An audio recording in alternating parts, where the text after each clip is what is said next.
اعوذ باللہ من الشیطان الرجیم بسم اللہ الرحمن الرحیم سبحان الذي اسرى بعبده ليلا من المسجد الحرام الى المسجد الاقصى الذي باركنا حوله لنريه من آیاتنا۔ یہ سورۃ بنی اسرائیل ہے، مکی سورت ہے۔ اس سورت کا بنی اسرائیل نام اس لیے ہے کیونکہ اس میں شروع میں بھی اور آگے بھی بنی اسرائیل کا تذکرہ تفصیل سے کیا گیا ہے۔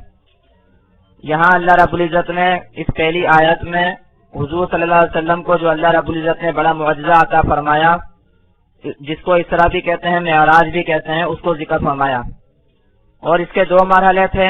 ایک مرحلہ حضور صلی اللہ علیہ وسلم کے گھر سے لے کر جو ہے وہ بیت المقدس تک، جس کو اللہ رب العزت نے یہاں فرمایا مسجد حرام سے مسجد اقصی تک، اور دوسرا مرحلہ بیت المقدس سے پھر آسمانوں تک اور جو ہے سدرۃ المنتہا تک، جس کو سورہ نجم میں جو ہے وہ بیان فرمایا ہے۔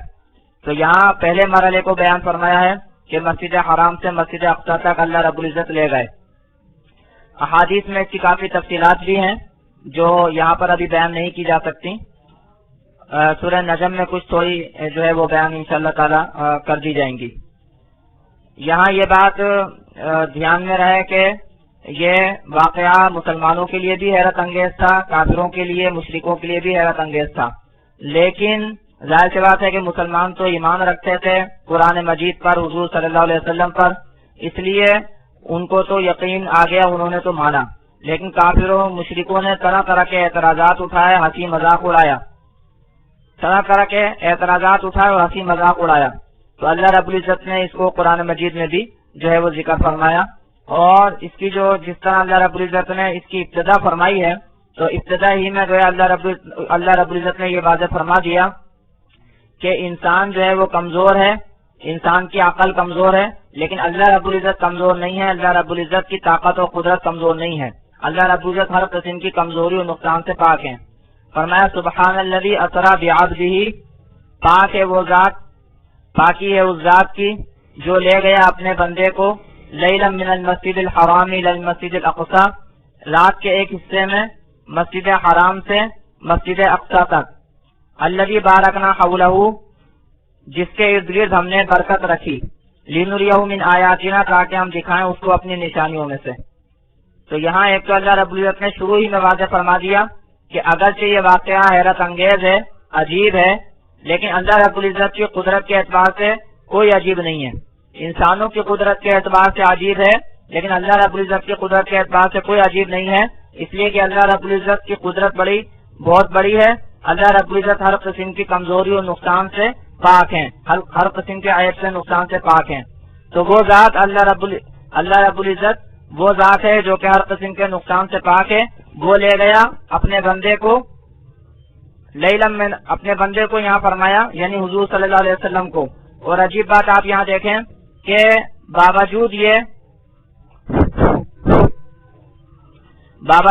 کہ حضور صلی اللہ علیہ وسلم کی بہت سی صفتیں ہیں، حضور صلی اللہ علیہ وسلم اللہ کے بندے ہیں، اللہ کے رسول ہیں، اور بہت سارے نام ہیں، بہت ساری صفتیں ہیں، لیکن یہاں پر اللہ رب العزت کی جس صفت کو اللہ رب العزت نے حضور صلی اللہ علیہ وسلم کی جس صفت کو اللہ رب العزت نے ذکر فرمایا وہ ہے عبدیت کی صفت، یعنی اپنے بندے کو لے گیا، یعنی گویا اونچائی کا مقام ہے، عروج کا مقام ہے، معراج کا مقام ہے، اور اللہ رب العزت نے یہاں پر صفت ذکر فرمائی عبدیت کی۔ تو اصل میں انسان کے لیے عبدیت سب سے بڑی صفت ہے، اللہ رب العزت کی غلامی اور اللہ رب العزت کی بندگی سب سے بڑی صفت ہے۔ اللہ رب العزت کا بندہ ہونا، کیونکہ اللہ رب العزت خالق و مالک ہیں، رب ہیں، تو اللہ رب العزت کا بندہ ہونا سب سے بڑا اعلیٰ مقام ہے ایک انسان کے لیے۔ تو یہاں پر اللہ رب العزت نے حضور صلی اللہ علیہ وسلم کی جس صفت کو ذکر فرمایا ہے وہ سب سے اعلیٰ صفت ہے، یعنی اللہ رب العزت کا بندہ، اللہ رب العزت کا خصوصی بندہ۔ تو فرمایا کہ پاک ذات ہے وہ جو لے گیا اپنے بندے کو لیلا من المسجد الحرام الى المسجد الاقصی، رات کے ایک حصے میں، پوری رات میں بھی نہیں، رات کے ایک حصے میں، کیونکہ لیلن یہاں پر جو فرمایا علماء نے لکھا ہے کہ اس سے مراد ہے رات کے ایک حصے میں لے گیا، مسجد حرام سے مسجد اقصی تک، مسجد حرام حرمت والی مسجد یعنی کعبۃ اللہ سے، مسجد اقصی تک یعنی بیت المقدس شام میں۔ تو اللہ رب العزت کی یہ قدرت کہ اللہ رب العزت حضور صلی اللہ علیہ وسلم کو مسجد حرام سے مسجد اقصی تک لے گئے رات کے ایک حصے میں۔ اگرچہ بعض علماء نے، بعض مفسرین نے یہ فرمایا کہ حضور صلی اللہ علیہ وسلم کو یہ جو معراج ہوئی یہ روحانی طور پر ہوئی. بعض نے فرمایا، بعض نے کہ جسم موجود تھا گھر میں ہی، روح چلی گئی، روح یہ سیر کرتی رہی. اور بعض نے یہ کہا کہ یہ حضور صلی اللہ علیہ وسلم کو خواب میں ہوا. لیکن اکثر نے، زیادہ تر سلف و خلف، جمہور مفسرین نے، جمہور علماء نے یہی فرمایا دلائل کی روشنی میں، قرآن و حدیث کی روشنی میں، کہ حضور صلی اللہ علیہ وسلم کو جو یہ معراج ہوئی، یہ جو سیر ہوئی، یہ روح کے ساتھ، بدن کے ساتھ ہوئی، روح اور بدن دونوں کے ساتھ ہوئی. اور اسی لیے یہ مشرکین کے لیے زیادہ حیرت انگیز تھی، اور زیادہ وہ اعتراضات کے اوپر اور گویا انکار کے اوپر جو ہے وہ کمر بستہ ہوئے. تو میں نے بتا دیا، بعض علماء کی جو رائے وہ بھی بتا دی، لیکن جو اکثر اور جمہور مفسرین کی رائے وہ بھی بتا دی کہ جمہور مفسرین کا یہ ماننا ہے قرآن و حدیث کی روشنی میں اور دلائل کی روشنی میں کہ حضور صلی اللہ علیہ وسلم کو یہ معراج اور یہ سیر جو ہے روح کے ساتھ، بدن کے ساتھ ہوئی ہے. البتہ جیسے یہاں پر جو ذکر ہے وہ پہلے مرحلے کا ذکر ہے، مسجد حرام سے مسجد اقصی تک، اور سدرۃ المنتہا تک جو لے جانے کا ذکر ہے وہ سورہ نجم میں ہے. اس کو انشاءاللہ تعالی وہاں پر بھی جو ہے وہ بیان کیا جائے گا. تو فرمایا کہ پاکی ہے اس ذات کے لیے جو لے گئے اپنے بندے کو مسجد حرام سے مسجد اقصی تک ایک رات کے ایک حصے میں. الذی بارکنا حولہ، جس کے ارد گرد ہم نے برکت رکھی. مسجد اقصی جو بیت المقدس، اس کے ارد گرد اللہ فرما رہے ہم نے برکت رکھی، ہر طرح کی برکت، روحانی برکت بھی، نبیوں کا مسکن رہا، بہت سارے نبی وہاں پر رہتے رہے. اس کے علاوہ موسم کے اعتبار سے بھی اچھا موسم، روزی، زمین بھی اچھی، کھیتی باڑی، غلہ وغیرہ، پھل وغیرہ سب وہاں پر وافر مقدار میں اگتے ہیں اور فراہم ہوتے ہیں. تو فرمایا جس کے ارد گرد ہم نے برکت رکھی، لنریہ من آیاتنا، تاکہ ہم دکھائیں اس کو اپنی نشانیوں میں سے. اللہ رب العزت کیوں لے گئے؟ تاکہ اللہ رب العزت اپنی نشانیاں دکھائیں. خود یہ اتنی بڑی ایک نشانی ہے کہ رات کے ایک حصے میں ایک بندے کو، اپنے بندے کو مسجد حرام سے مسجد اقصی تک لے جانا، یہ ایک خود بذات خود یہ ایک بڑی نشانی ہے. یہ سیر بذات خود، یہ سفر بذات خود ایک بڑی نشانی ہے. اور پھر وہاں پر بھی بہت سی نشانیاں دکھائیں، اور اس کے علاوہ آسمانوں پر بھی بہت سی نشانیاں دکھائیں. انبیاء علیہ السلام سے ملاقات بھی ہوئی، جیسے کہ حدیثوں میں آتا ہے. انہ هو السمیع البصیر، تحقیق وہ سننے والا، دیکھنے والا ہے. اللہ رب العزت سننے والا، دیکھنے والا ہے. اللہ رب العزت جو لوگ مختلف طرح طرح کی باتیں بنا رہے ہیں ان کو سن رہا ہے. بصیر دیکھنے والا ہے، کون کیا کر رہا ہے، اللہ رب العزت دیکھنے والا ہے. آگے اللہ رب العزت نے موسیٰ علیہ السلام سے متعلق اور بنی اسرائیل سے متعلق تذکرہ کیا، کیونکہ بیت المقدس کا ذکر تھا. بیت المقدس جو ہے وہ قدیم زمانے میں پہلے جو ہے موسیٰ علیہ السلام کا مسکن رہا ادھر، اور بنی اسرائیل رہے وہاں.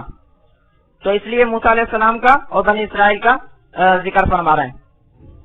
فرمایا وآتینا موسیٰ الکتاب وجعلناہ ھدی لبنی اسرائیل الا تتخذوا من دونی وکیلا.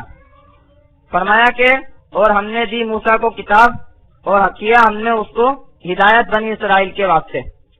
موسیٰ علیہ السلام کو ہم نے کتاب دی تورات، اور ہم نے اس کو یعنی اس کتاب کو ہدایت کیا بنی اسرائیل کے لیے، تعلیمات و ہدایت کی اس نے بنی اسرائیل کے لیے. اللہ تتخذوا من دونی وکیلا، جس طرح قرآن مجید ہم نے آپ کو دی، حضور صلی اللہ علیہ وسلم کو دی، جو کہ ہدایت ہے متقین پرہیزگاروں کے لیے، اسی طرح ہم نے موسیٰ علیہ السلام کو بھی کتاب دی. گویا کہ مسجد حرام میں آپ کی رہائش ہے اور بیت المقدس میں رہے موسیٰ علیہ السلام. مسجد حرام کے ارد گرد اترا قرآن مجید اور بیت المقدس کے ارد گرد اتری تورات. تو آپ کا جو سفر ہے مسجد حرام سے مسجد اقصی تک، تو اللہ رب العزت نے یہ دکھا دیا کہ آپ دونوں طرح کی تعلیمات، دونوں قسم کی تعلیمات اور ہدایات کے جامع ہیں، اور دونوں جگہ کی برکات کے جامع ہیں. دونوں جگہ کی جو برکات ہیں اور دونوں جگہ کی جو تعلیمات اور ہدایات ہیں وہ آپ کو حاصل ہیں. تو فرمایا وآتینا موسیٰ الکتاب، اور ہم نے دی موسیٰ کو کتاب، وجعلنا ھدی لبنی اسرائیل، اور کیا ہم نے اس کو ہدایت بنی اسرائیل کے واسطے، اللہ تتخذوا من دونی وکیلا، کہ مت پکڑو اللہ کے علاوہ کوئی کارساز۔ یہ ان کے لیے حکم تھا کہ اللہ رب العزت ہی سے مدد حاصل کرو اور اس کتاب کو پکڑو، اس کتاب کے ذریعے جو ہے نا وہ عمل کرو، اور اللہ کے علاوہ کسی کو جو ہے کارساز مت بناؤ۔ اللہ تتخذوا من دونی وکیلا، اور مت پکڑو اللہ کے علاوہ کسی کو کارساز مت بناؤ، اللہ کے علاوہ کسی کو کارساز۔ ذریۃ من حملنا مع نوح، اولاد ان کی جن کو ہم نے سوار کیا نوح کے ساتھ۔ یہاں بنی اسرائیل کے آبا و اجداد کا ذکر کر رہے ہیں کہ بنی اسرائیل کے آبا و اجداد تو اچھے لوگ تھے، نوح علیہ السلام پر ایمان لائے اور ان کے ساتھ کشتی میں سوار ہوئے، اللہ رب العزت نے ان کو نجات دی، تو اچھے لوگ تھے۔ تو اپنے آبا و اجداد کو یاد کرنا چاہیے کہ آبا و اجداد اچھے لوگ تھے، ان کے نقش قدم پر چلنا چاہیے۔ ذریۃ من حملنا مع نوح، اولاد ان کی جن کو ہم نے سوار کیا نوح علیہ السلام کے ساتھ، انہ کان عبدا شکورا، تحقیق وہ تھا بندہ شکر کرنے والا۔ نوح علیہ السلام جو تھے وہ اللہ رب العزت کے شکر گزار بندے تھے۔ تو جب نوح علیہ السلام اللہ کے شکر گزار بندے تھے اور یہ بنی اسرائیل ان کی اولاد میں سے ہیں، تو بنی اسرائیل کو بھی چاہیے کہ نوح علیہ السلام کی اتباع کریں اور ان کی طرح شکر گزار اللہ رب العزت کے بندے بنیں۔ آگے بیان فرماتے ہیں کہ بنی اسرائیل کو بتا دیا گیا تھا کہ تم جب زمین میں فساد مچاؤ گے تو پھر اس کی سزا بھی بھگتو گے، اس کو تفصیل کے ساتھ بیان کیا ہے، اس کو انشاءاللہ تعالی اگلے سبق میں بیان جو ہے پڑھیں گے۔